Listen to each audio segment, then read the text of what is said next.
Село Испик издревле славилось своей керамикой. Изделия испикских мастеров отличались высоким художественным уровнем. В работе использовали свинцовую глазурь, добавляя окиси меди, марганца, железа и хрома.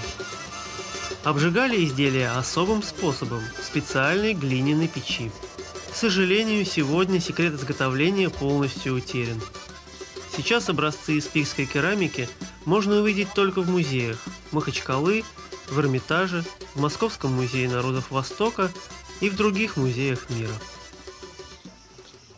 То, что сейчас мы видим на столе, это фрагменты керамических изделий, которые производили в лезгинском селе Испик.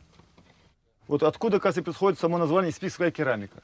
Этим где-то 400-500 лет. Самое интересное, знаете что, еще есть технологии, которые мы пока даже не знаем, даже секретов. Мы пытаемся их узнать, короче, я думаю, что мы раскроем со временем.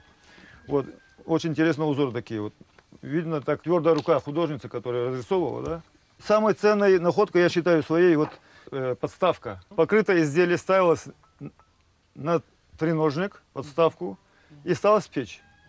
Процесс обжига глазурь, стекая с краев, не склеиваясь с подложкой, ну, с полкой или там, с основанием, да?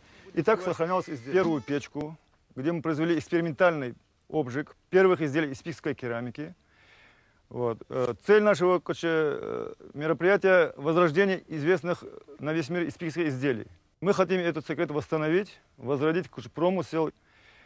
Эта печка нами сооружена, правда, с использованием кирпича из глины по образцам старых печей и топится дровами по старым традиционным способам обжига этой керамики. Возможно, мы в конце, после увидим результат, потом уже будем думать об изменениях конструкции.